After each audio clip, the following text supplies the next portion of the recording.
Hi guys, and welcome back to another video, and today I'm going to be doing a slightly different video to what I normally do, which I'm going to be ranking all of the Death in Paradise detectives, from my favourite to my least favourite.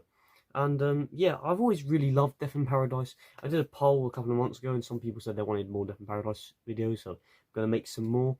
But there are still lots of Summer Wine videos on the way. I have planned to do a character file review of Barry and Glenda, so check that out. That'll be released sometime in August.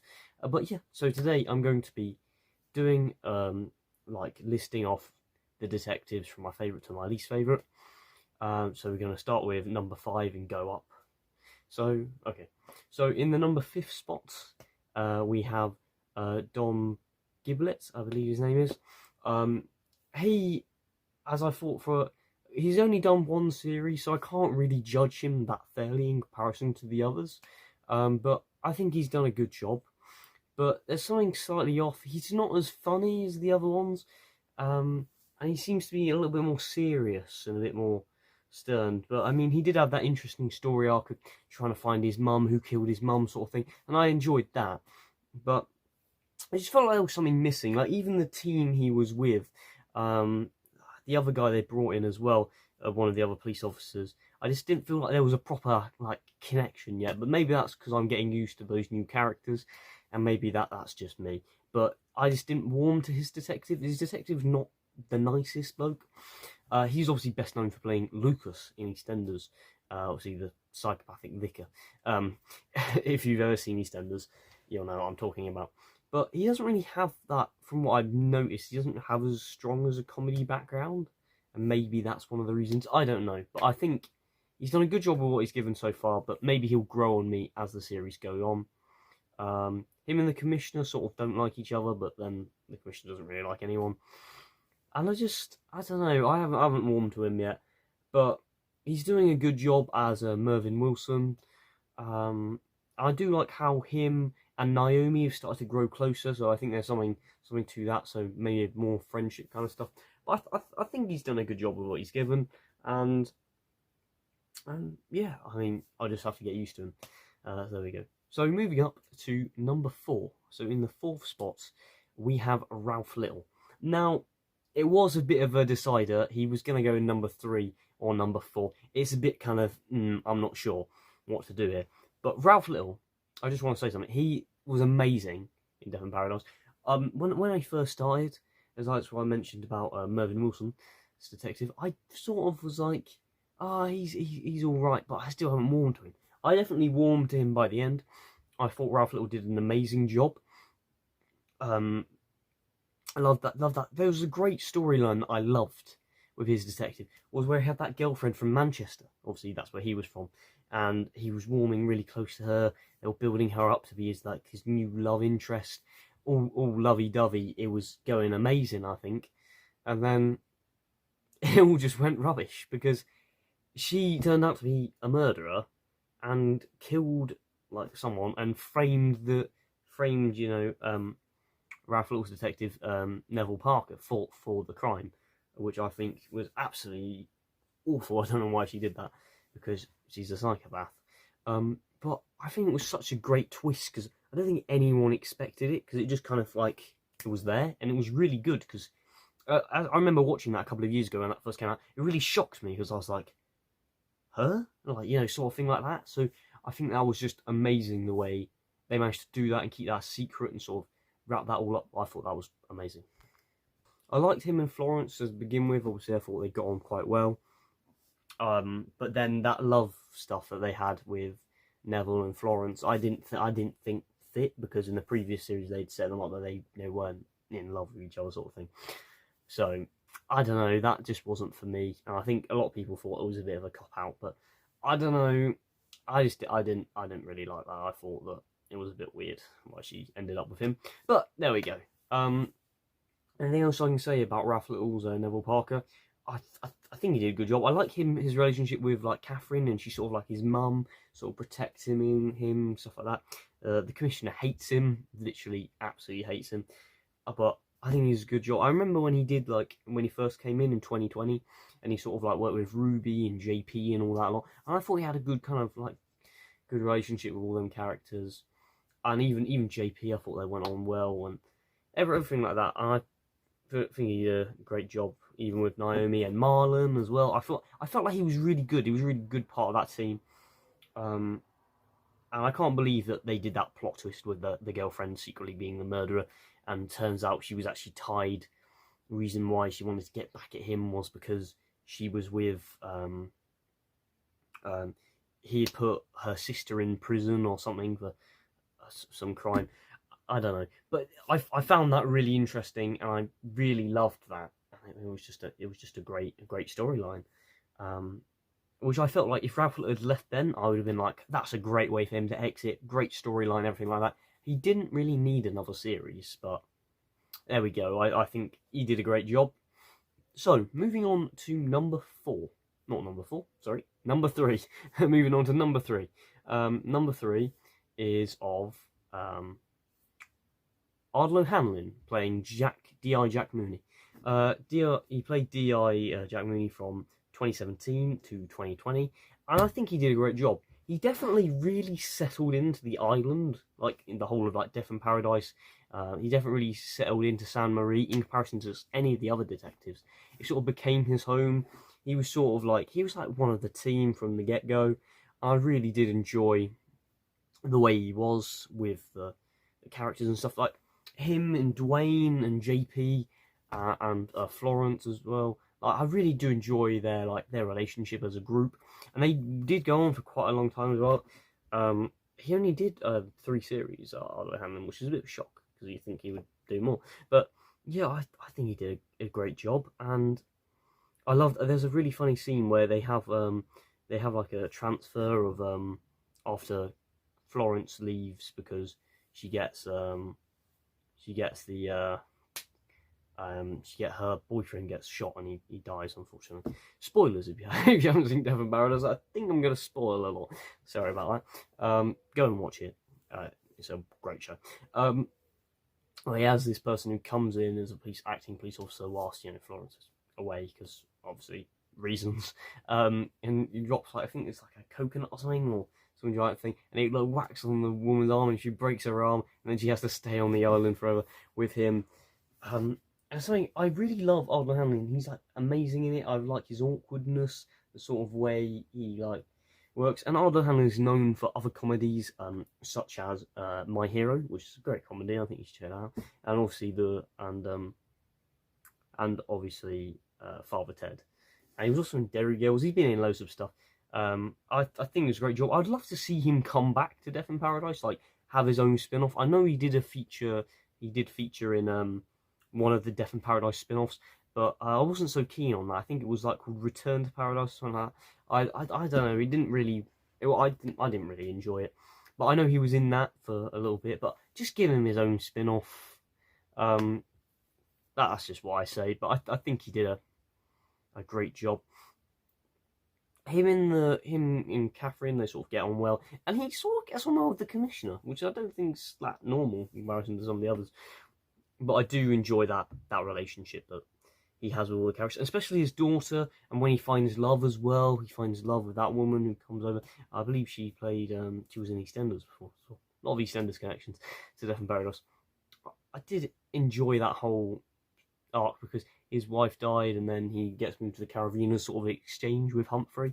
And I felt like all of that went well, and I just think that overall, his time on the show was a really good one, and a very enjoyable Death in Paradise. Just amazing. So moving on to the number 2 spots. So at the number 2 spot is none other than the first detective, Ben Miller, Richard Poole. D.I. Richard Poole. Now, D.I. Richard Poole, I absolutely got to say, bloody love this detective. He was absolutely amazing. I just got to say, I mean, it's a bit of a turn up between who's on number 1 and number 2. You've probably worked out who's number 1 now. But number 2 is obviously Ben Miller as Richard Poole. I just think that he was great. Just amazingly. I liked him in Camille, that dynamic. Even Fidel, I love Fidel. He was a great character. Don't know why they just made him vanish. And him and Dwayne, Fidel and everything. there was this one episode that I really stuck out. I think it was in series 1, maybe series 1, episode 3 or 4 or something like that. Is where like they go back to Fidel's old school, and there's this bloke who's a science teacher, and we find out who like obviously someone dies in Death in Paradise, hence the name, obviously Death in Paradise. We find out that like this guy had killed one of his previous, like, I think wives or girlfriends or something like that, and he'd kept her in the science lab, her actual body, of which is pretty amazing that he kept the skeleton like in the science classroom. Creepy, I know, but pretty cool that he managed to do that the whole time. I really did love the way he reacted with him, and they sort of had this hatred of him. And there's also connections to voodoo in this episode, I believe, because there's a woman who like Dwayne sees, and she talks about saying, "I'm going to die tomorrow," or whatever, and then she does die tomorrow, and then Dwayne thinks it's voodoo, and then there's all this thing going about voodoo dolls and voodoo stuff, and it's amazing. And Richard just doesn't believe in voodoo and all of this stuff, but he works out all of the stuff, and that's a solid episode. Absolutely love that one. And obviously, I've got to talk about the very sad thing that happens to Richard Poole. He does get murdered by a woman who is pretending to be someone else, who Richard knew very well, and he worked out that this person was pretending to be someone he knew and cared about and went to university with. And turns out it wasn't. It was her sister, where she'd had plastic surgery to make herself look like his sister. That sounds so ridiculous in the head, but it really works on screen. On paper, that sounds absolutely mental. But on the TV, that works amazingly. It's a great twist as well. I love Death in Paradise. I love the twist. It's like the person you don't expect is the killer. Which sounds a bit cliche, but it does work. It's amazing. And it's a shame he gets killed like right here with the I think it's like the ice pick, and he gets stabbed there. It's a really sad way to go, because like he was there and he was meeting up with all these people he went to university with, and he even brought a book to the party. Which was a book that he did dissertation